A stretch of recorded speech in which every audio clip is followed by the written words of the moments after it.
to assault them. On that day, it would appear as though there was a coalescence around an idea that certain things could no longer happen in government, and the finance bill was a means to then talk about certain things.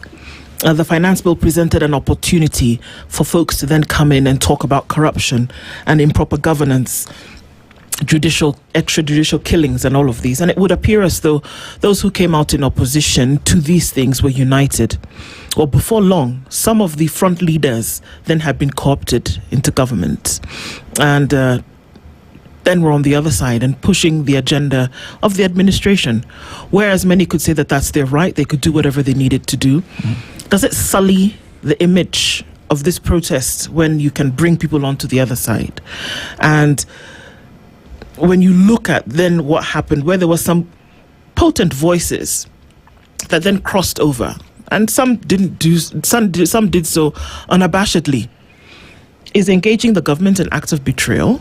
Is having the conversation, is going over to the other side an act of betrayal to this cause? It is an act of betrayal. You remember these young people when they realized that this NADCO thing was not happening, and the finance bill 2024 was worse, and that we, the political class, had gone to actually serve our political interests at the table instead of fighting for them. This is when they chose to fight for themselves, because what was served at Bomas was what was politically expedient, and we abandoned the people. You do remember in Azimio were several parties, but when our colleagues in Azimio chose to cross over to the government side, we had a split. Actually, that was the beginning of the end of Azimio. We had a split in Azimio because there is that shared vision, the shared values that brought us together as Azimio, and why we opposed William Ruto and why we thought he was not fit to be president, and we chose Baba. There was a reason that brought us together. So when we are given the opportunity to come to the table to present the issues, and we compromise on the issues, then it is a betrayal. It is an act of betrayal.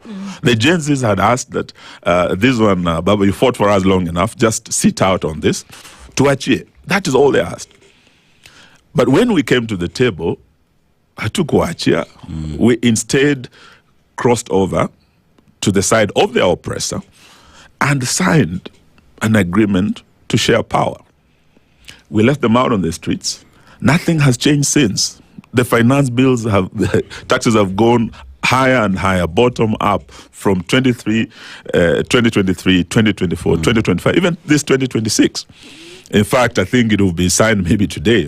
So once that signed bill is signed into law, and you scrutinize it properly, they're trying to say, and they have told us, that there will be no new taxes. You remember this George Bush saying that brought him down, read my lips, no new taxes. This is what this government said. But there are so many embedded taxes hidden in that will come to hurt the. We don't want to go into that today because they're signing the bill. We will know which bill he has actually signed, and we'll analyze it. But this hasn't changed. So we want to say that as a result of that difference at Bomas, those of us who refused to sign up, and those of us who found it untenable to continue being in Azimio when part of Azimio was in government. So here's a situation where I had a complete mongrel. We did not know whether the government was in the opposition or the opposition was in government. And the lines are blurred today. Even in parliament, when you listen to the leader speak, Junaid Mohammed is supposed to be the leader of the minority. Kimani Ichung'wah is supposed to be the leader of the majority. Yet when they speak now, they speak the same language. So who speaks for the people? You have a finance bill coming. The highest responsibility for any member of parliament is to represent the people, not to represent the person